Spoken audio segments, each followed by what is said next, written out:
शहादत बयान करने के, जिसमें कहते हैं हाय हुसैन तो सकीना तो ज़ैनब। हमारे बुजुर्गों ने हमें ये सबक, हमारे बुजुर्गों ने हमें बताया कि इमाम हुसैन की शहादत इस तरह बयान करो कि नौजवानों में जज्बा जिहाद पैदा हो, औरतें सब्र का पहाड़ बन जाए, इस तरह शहादत हम वो वाली। लेकिन एक बात जरूर ज़हन में रखें, ये जो लोग कहते हैं ना बड़े मजलूम थे पानी नहीं आ सका, मेरे से हवाला देखे जिसने देखना है, मेरे से हवाला देखे, मेरे से। हजरत इमाम हुसैन मैदान करबला में थे तो थोड़ी सी जगह खोद के ना इमाम हुसैन ने तो खंदक खोदी। खंदक खोदना अरब का रिवाज था, मदीने में भी खंदक खोदी गई, उसका नाम ही जंगे खंदक। तो खंदक खोद के ना आग जलाई जाती थी, ये हिफाजत का एक जरिया था ताकि दुश्मन ना आए।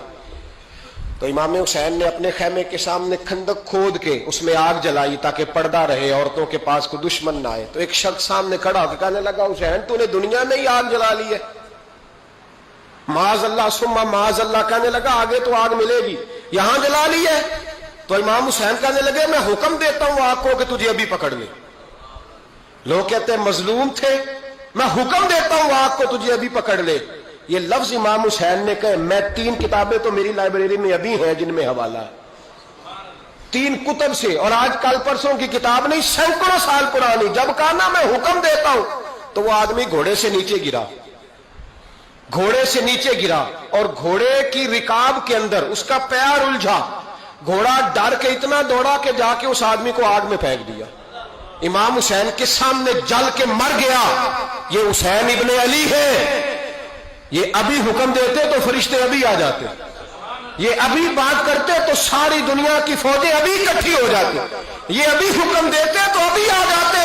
और सुनो, अगर जनाब इस्माइल के लिए दुम्बा आ सकता है तो वो तो हजरत इब्राहिम के बेटे थे, और ये तो मुस्तफा की औलाद है, इनके लिए क्या कुछ नहीं हो सकता। लेकिन इमाम हुसैन ने पसंद किया था करबला के जिहाद को, इसको पसंद किया था मौला अली ने, वो अपनी पसंद पे थे। कोई आदमी इस तरह ना बयान करे कि बड़े मजलूम थे तो बड़ी मुश्किल में थे तो बड़ा रोते थे बड़े, और कोई शख्स ऐसी बात। यहां तो तमाशा लग गया है, तमाशा लग गया है। एक वो है जो आजकल कह रहे बस जी वो तो 2 शहजादों की जंग थी, उन्हें भी शर्म नहीं आती, और एक मिंबरों पे चढ़े हुए हैं, चेहरे पे दाढ़ी कोई नहीं, सर पे टोपी कोई नहीं, बाजारी सा अंदाज है, कभी दौड़ के इधर जाते हैं, कभी भागते हैं, कभी कहते हैं ऊंचा बोलना, पैरों पे खड़ा होना, ये लोग बयान करेंगे इमाम हुसैन की बात, ये लोग बयान करेंगे। बीबियों के मसाइब पढ़ रहा हूं, वो और बीबियां होती हैं जो हाय हाय करती हैं, वाह वेला करती हैं। ये मेरे नबी का खानदान है, ये मेरे नबी का खानदान है, नबी का खानदान। मैं हवाला दिखाऊंगा, मुझसे सुनो हवाला। हजरत सैयदा ज़ैनब ने सारे जनाजे देखे, भतीजों को, भांजों को, सबको शहीद होते देखा। औरतें डरती मैयत को हाथ नहीं लगाती, चीखती है बीबियां। लेकिन हजरत जनाब ज़ैनब ने पता क्या देखा था, वो सुनना जरा। इमाम हुसैन की लाश मुबारक करबला में पड़ी थी, और इमाम हुसैन का सर काट के नेज़े पे चढ़ाया गया था, और वो बीबियों के सामने सामने खाली सर चल रहा था, और सैकड़ों मील का सफर करके दमिश्क के बाजारों से गुजरता वो सर गया। आज मैं सर की बात नहीं करता, सर की, आप मर्द हैं, जवान है सारे, यहां किसी का कटा हुआ हाथ फेंक दिया जाए ना, हाथ तो लोग चीखे मार के दौड़ जाएंगे, बल्कि हाथ तो दूर रहा, किसी की उंगली काट के यहां फेंकी जाए तो लोग चीखे मार के मर्द दौड़ जाएंगे। लेकिन कटा हुआ सर देखा, लाशें देखे। यजीद का दरबार आया, बीबी साहबा को ना ऐसे औरतों ने अपने हाले में लिया है, सैयदा ज़ैनब वहां बैठ गई। तो जब बोला ना यजीद दरबार में, कहने लगा कि देखो अल्लाह ने इज्जत वालों को इज्जत दी, माज अल्लाह सुम्मा माज अल्लाह। और मेरे मुखालिफिन का क्या असर हुआ जब उसने देखे ना, एक आदमी मजबूर है, मकहूर है, इतना लंबा सफर है, गुर्बत है, प्यास है, बीमारी है, क्या अंदाज है जब इस आलम में यजीद के दरबार में उसने गुस्ताखी की इमाम हुसैन की। यहां लोग कहते हैं किसी को कुछ ना कहो, कि क्यों ना कुछ कहें, जो सैयदना इमाम हुसैन के बारे में बात करेगा जुबानें खींचेंगे उसकी, जो सहाबा के बारे में बात करेगा हम करने देते हैं। ये क्या बात हुई, गुस्ताखी करना, बेअदबी करना, ये कौन सा दीन है? ये तो तुम बेदीनी फैला रहे हो। सुनो, जब उसने बेअदबी की तो सैयदा ज़ैनब चुप नहीं रही, बल्कि हजरत ज़ैनब बोली और खड़ी हुई।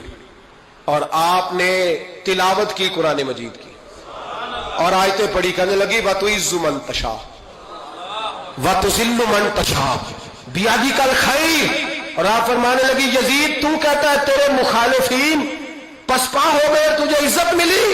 آپ فرمانے لگے یہ تیرا دربار ہے نا، یہ تیرا سجا ہوا ہے نا، تیرا اس وقت ڈنڈا چلتا ہے نا۔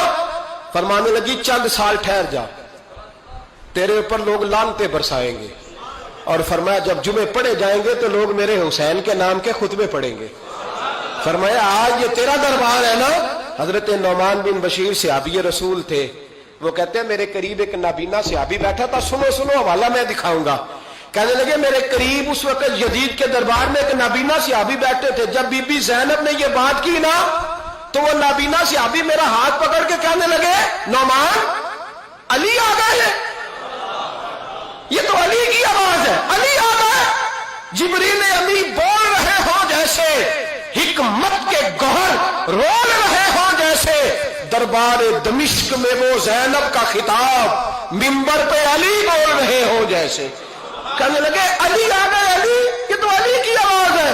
جناب نعمان بن بشیر کہنے لگے نہیں، علی جب بولتے تھے تو بڑا رنگ ہوتا تھا، ابھی تو زینب کھل کے بول ہی نہیں رہی، ابھی تو زینب ستائی ہوئی ہے، ابھی تو زینب زخم کھا کے آئی ہے، ابھی تو زینب پیاسی ہے۔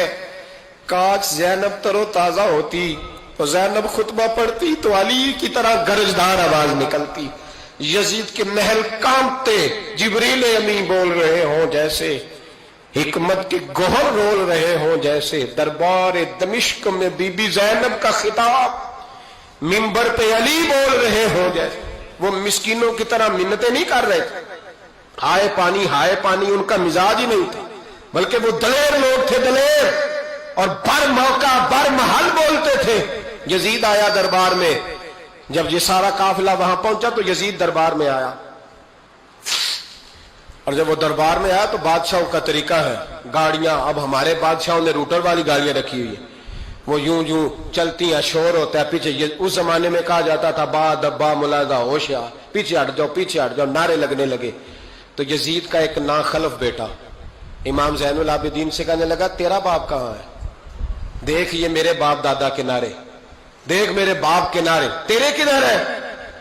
ابھی یہ بات شروع اس نے کی تھی کہ دمشق کی جامع مسجد میں زور کی اذان ہو گئی، اور جب مؤذن نے کہا نا اشہد ان محمد رسول اللہ، تو امام زین العابدین اس کا ہاتھ پکڑ کے کہنے لگے یہ میرے نانا کے نعرے لگ رہے ہیں، اگر تیرا ہے تو بتا، یہ میرے نانا کے نعرے ہیں۔ اور فرمایا تیرے باپ کے 2-2.5 سال لگیں گے، میرے نانے کے قیامت کے بعد بھی لگیں گے، میرے نانے کے نعرے قیامت کے یہ لگتے رہیں گے، لگ رہے ہیں اور لگتے تھے اور لگتے رہیں گے۔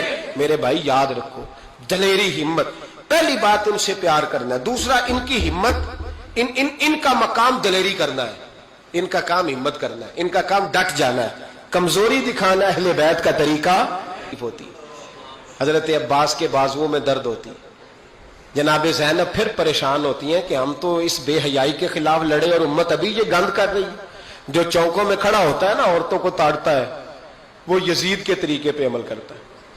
یہ دلائل ہے، آپ سوچ لیں، اندازہ کر لیں کہ ہم نے کس جماعت میں کھڑے ہونا ہے، اس لیے گند سارا نکالیں۔ امام حسین کا ایک پیغام آج اپنانا بڑا ضروری ہے۔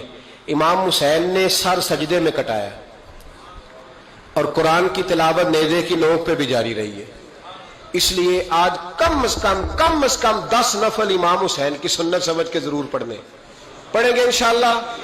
جنہوں نے روزہ رکھا ہے بڑا اچھا کیا ہے، چلو جو نہیں رکھ سکے پھر بھی نفلی ہے، کوئی فرض نہیں، کم از کم 3 دفعہ سورت یاسین کی تلاوت آج ضروری ہے امام حسین کے لیے، کریں گے انشاءاللہ تعالی۔ اگر وہ نیزے کی نوک پہ پڑھ سکتے ہیں تو آپ ان کی خاطر بھی تو پڑھ ہی سکتے ہیں نا۔ تو بہت ضروری کام آج نفل پڑھنا ہے، اور بہت ضروری کام آج قرآن پاک کی تلاوت کرنا، کریں گے انشاءاللہ تعالی۔